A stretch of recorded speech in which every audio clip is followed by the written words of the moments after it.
Good afternoon, and thanks for coming on the last day right after lunch. Please stay awake if you can. I know it's tough. I know it'd be tough for those four for sure. Do your best, Bill. Stay awake. All right. This is session 20E, how to address the 5 things limiting data and analytics success, with Dan Everett as the presenter. I'm Dave Levine. This is my 9th year at this conference as a sponsor and as a participant in the conference, and my first year working in this role. I love this conference. It's my favorite conference every year. I learn more here. My clients learn more here. It makes my job easier. So I'm very happy to be here. If you have questions, do you want them to hold them to the end? Yeah, please hold them till the end. Use the microphone to ask your questions so they're recorded so that they can be played back on the YouTube channel when it all gets published. And if you're online, please put them into the Whova app and we'll grab them from there. And I'll hand it over to Dan. Okay. All right, well, thanks for coming after lunch on the last day.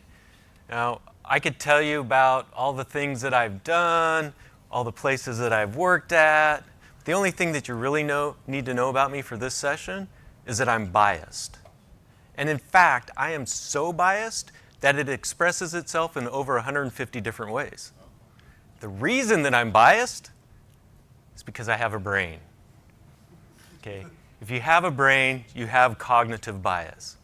And cognitive bias are just mental shortcuts that we use for decision making, and it's all based on survival mechanisms. So my agenda is to describe how cognitive bias works at a very high level, talk about how that gets played out in something called the SCARF model, which are status, certainty, autonomy, relatedness, and fairness, and how it gets played out in that SCARF model. That is the 5 things that are limiting data and analytics success. Then I'll talk a little bit about communication tips to address those things, and then we'll do a summary. Okay? So I'm just going to build this slide because it doesn't build out the way that I had wanted it to. But when we generally think about the brain, we think of it as this great logical, rational processing organ, which it is. But there's also another system, the limbic system, which is a survival mechanism system. And so what it does is it looks for threats and rewards in the environment, and it generates emotional energy to move us towards the rewards or away from the threats. So one of the things that you might notice is the emotional energy to move away from threats is more intense. And inside the limbic system is an area called the amygdala. So the amygdala basically acts like a little machine learning algorithm that's using generalization, approximation, and assumption to resolve uncertainty of whether something is a threat or not as quickly as possible. From a survival mechanism, it makes perfect sense, right? Orange, stripes, tiger, flee. Maybe it's a tiger, maybe it's not. But if I go, does it have a tail? Does it have fur? Oh, I'm eating, I'm lunch, right? So it makes perfect sense. We still use it today in survival, in that sort of survival mechanism, but it happens not unconsciously, but it's not part of the logical processing. So somebody cuts you off in a car, you slam on the brakes. You're not going, hey, should I hit the brakes? You're not going, how fast am I going? How far am I away? How much pressure should I put on? It just happens. It's a different neural pathway. It uses a different neural pathway than the logical processing part of the brain. And when this emotional energy gets triggered, it pulls energy away from the logical processing part.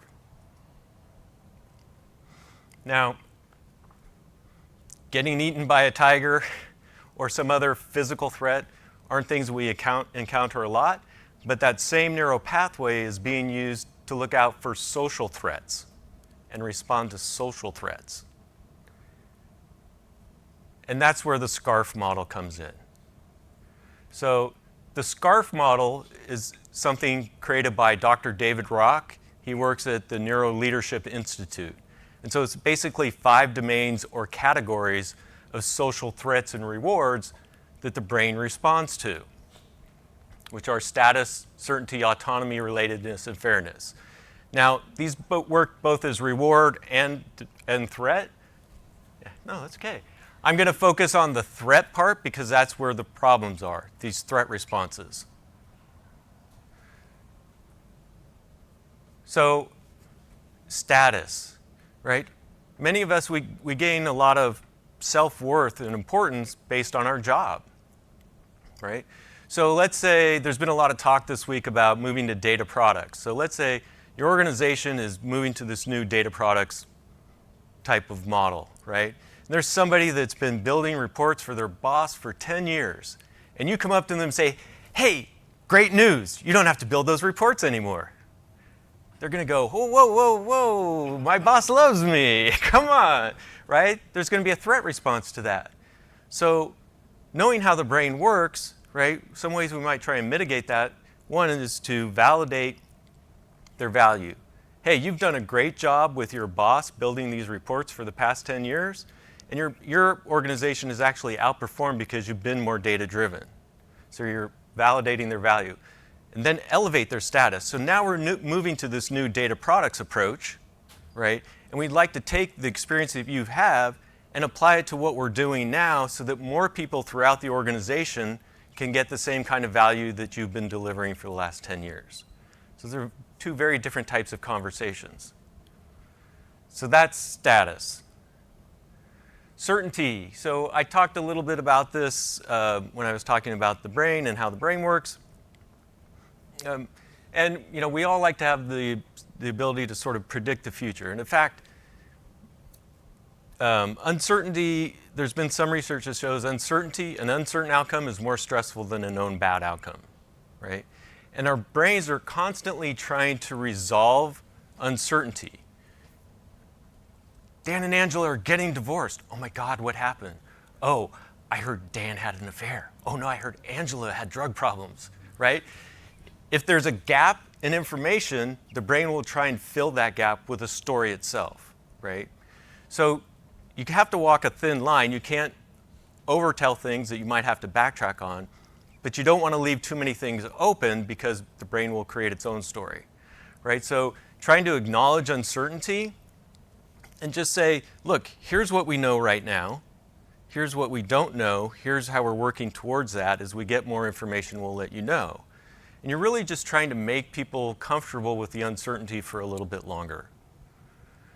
The other thing is to listen to concerns and feelings. So one of the things that I'm guilty of is when somebody comes to me and they're telling me their concerns and feelings, I want to fix it.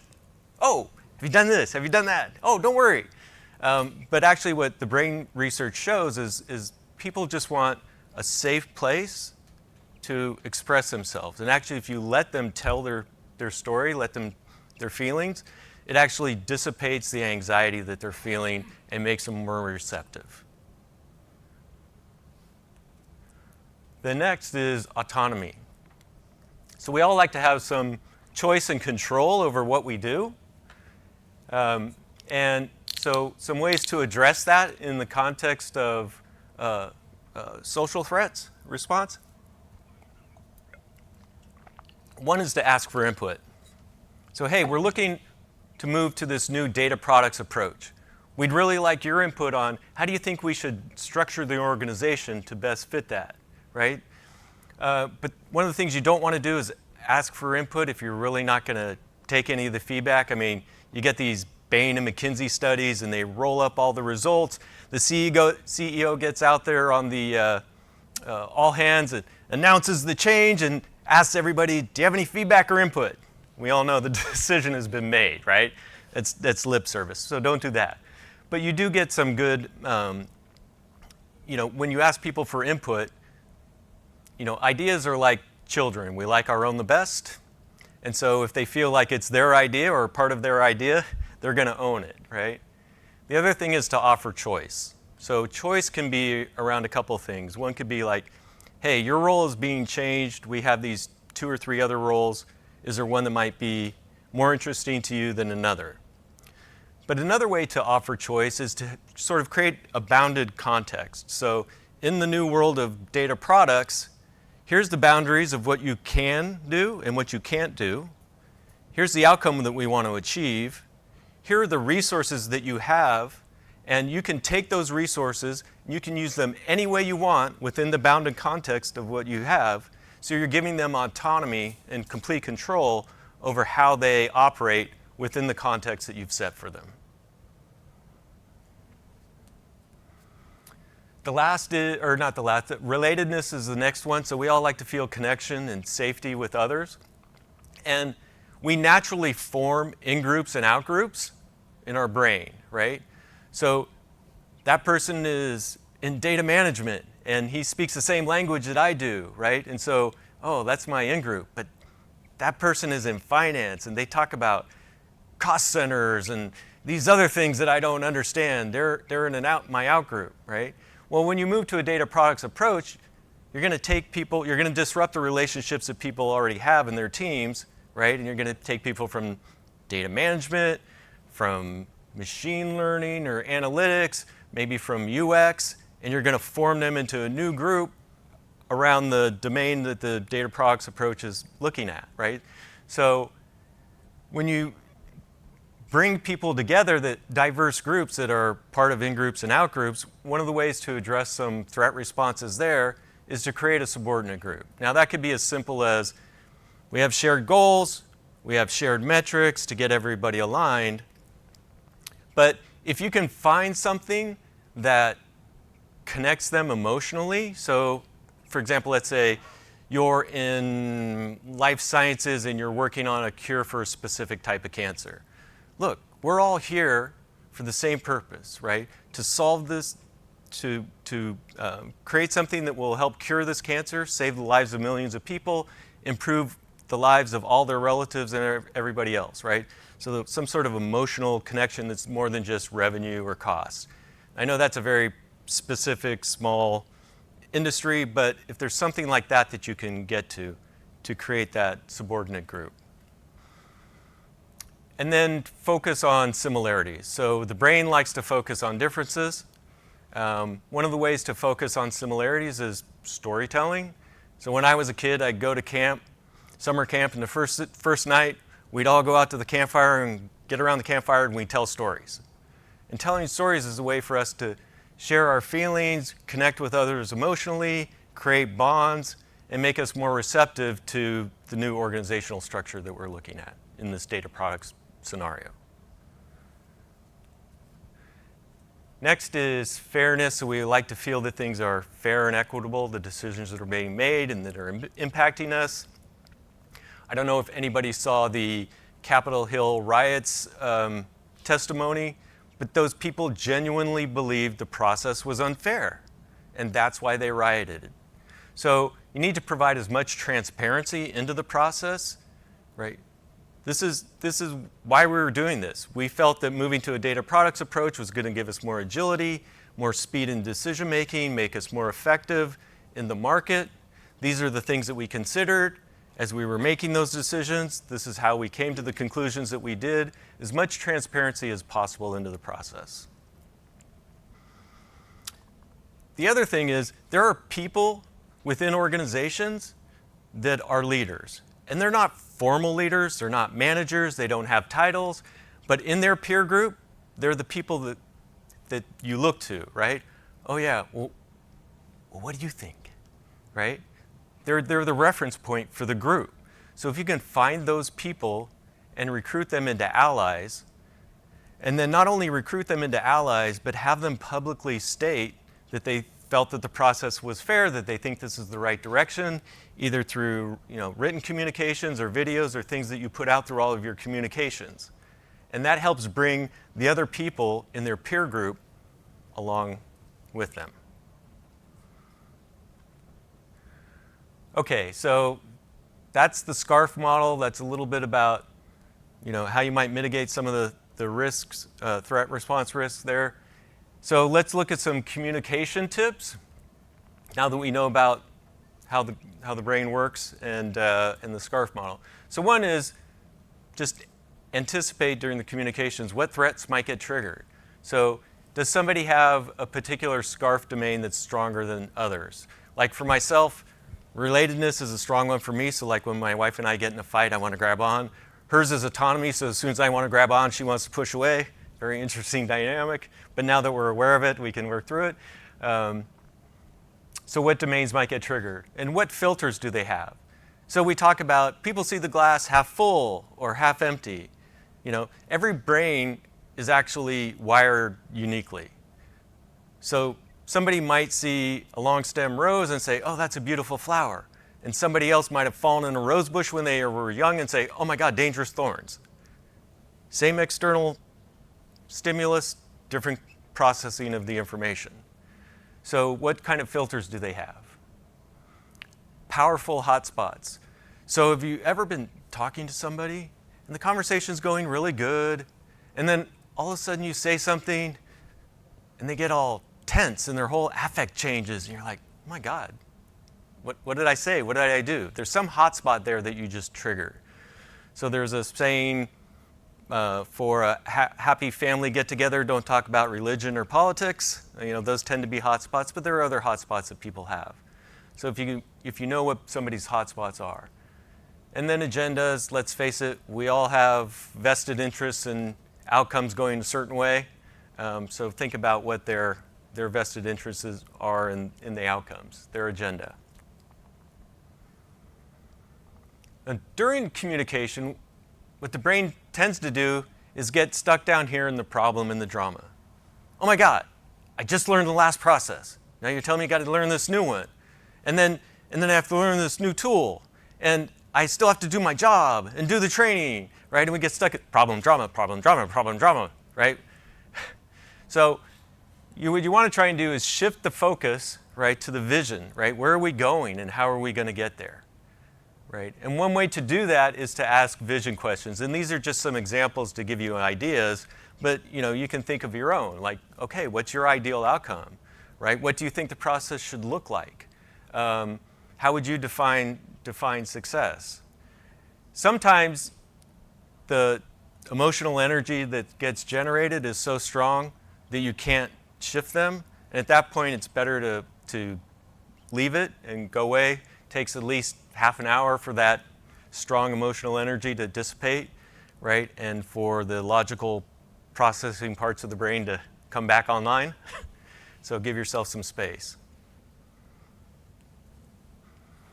Okay, so that was some communication tips. So in summary, look, in the brain, change equals threat. And data and analytics initiatives are change by default, right? So those threat responses get played out in the SCARF domains: status, certainty, autonomy, relatedness, and fairness. And those threat responses in those domains are the 5 things that are limiting data and analytics success, right? If you think about it, if you think about culture, right, I mean, at a high level, beliefs, right? So we have our vision and our mission statement for our company.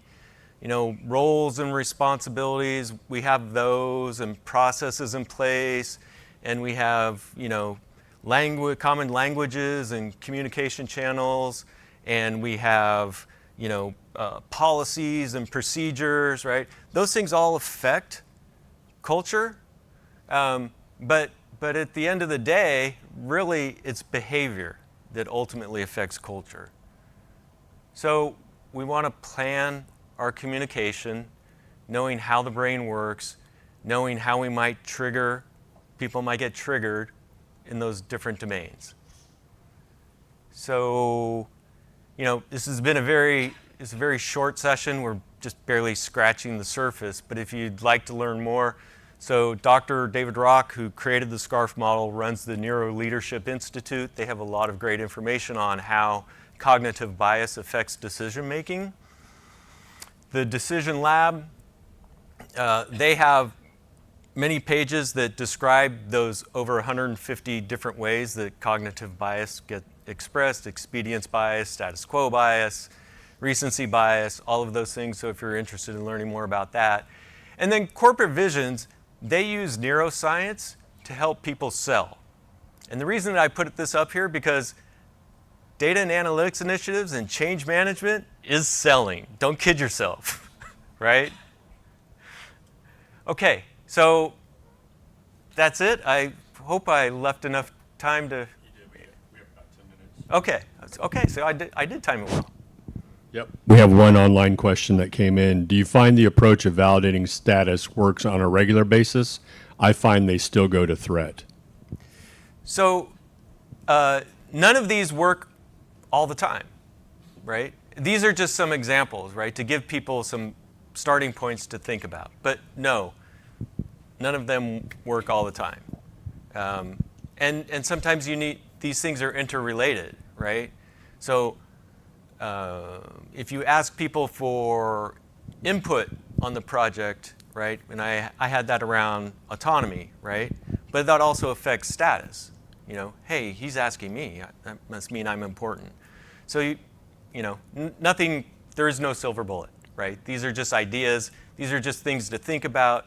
If you play around with them, you can play around with them in all of your conversations and all your interactions with your kids and loved ones and others. They do work, and you'll start to get a sense of what works for you and what doesn't, or what people react to and don't react to. Can you talk about this relating to change management, because that's very critical to success of data analytics programs, and it is very tough. Yes? Yeah, can I add one? So in the change management world, there's like 5 different frameworks or 7 or Right. however many that you believe in. Is there one that you think works better or worse for this kind of domain? So there was the woman from West Monroe who did a session earlier. I thought she had some really good, interesting things on change management broadly. Beth Montag. Okay. I don't prescribe to any one particular one. What I'm focusing on here is just a small piece that's part of a larger change management process. So I'm old. Back in the 80s, when we do big change management projects, we would actually have organizational psychologists that were part of the whole change management program office. We don't do that anymore. And so now we as data and analytics leaders are having to assume some of that. So I'm just trying to give some context of why people are resistant, what happens in the brain. And hopefully those things you can play around with them a little bit within the context of your larger change management things that you have going on.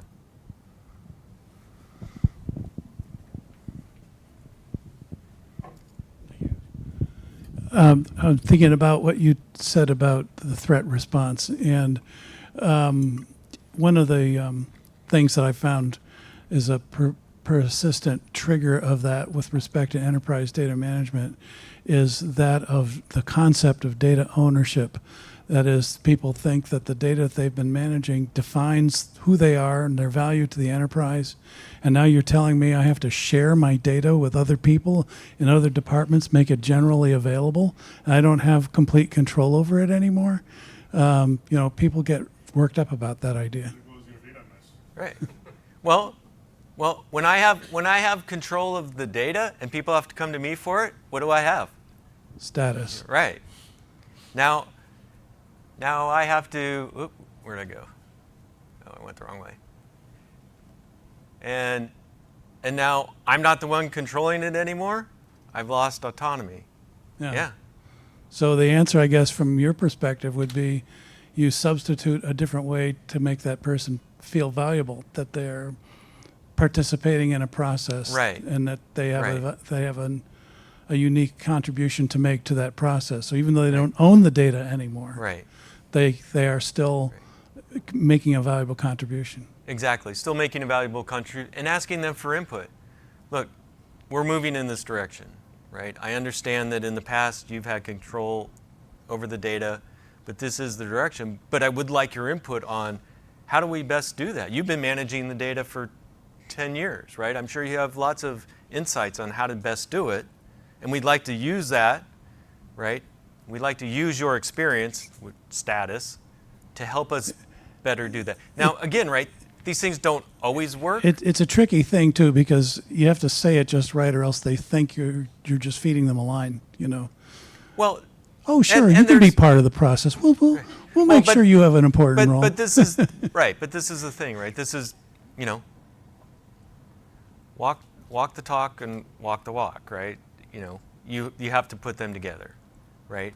And depends on what kind of relationship you have with certain people and what kind of trust that you've already built with them before. Yeah, the point that you made asking for Wait. feedback. Into the microphone, please. Well, ask them for feedback if you're planning to consider that feedback or take that into account, not just because, Right. make them feel better. Right. So, yeah. Yeah. And if you do incorporate their feedback, right, then they feel like they've been part of the process and they have some ownership in it, right, which will help. Anybody else? No, all right, there's one more online question.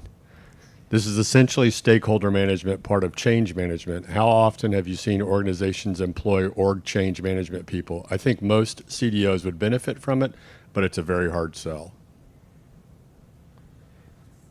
Okay. Say it one more time. Basically, It was long. basically, the question's asking, how do you sell organizational change management to the organization if you're a CDO? Yeah, it's hard. Are there people that are already in your organization that understand change management, right? That can help? Maybe there's already tools and things within the organization that you just don't know about. Go to HR, right, to start with. Find out where those resources are. But no, it's not easy. Like I said, there's no silver bullet, just do these things and it'll work out. This is just giving you some context in why people might react the way they do in terms of resistance to the change. Okay, one more online question came in. The psychology of data asset ownership, data control, et cetera, is part of the American business identity. What do you recommend for approaching this issue in society? Oh, in society at large. Oh, Yeah. man, that's... Big picture. Woo. I'm not a policy expert, but I'm sure that there are people that are policy experts. But look, I'll just use the whole thing that's come up around LLMs, right? And everybody's like, oh my God, we know something big is changing, but we aren't quite sure how it's going to come out yet, which is why we're all anxious about it, right? And so there are things going on at governmental levels, right? But they really do need to be interdisciplinary solutions, right? The people that know data and analytics and machine learning can't be the only ones. It has to be people that understand education and every other discipline or area, functional area in society that AI is going to disrupt. Marquetta. I think Marquetta.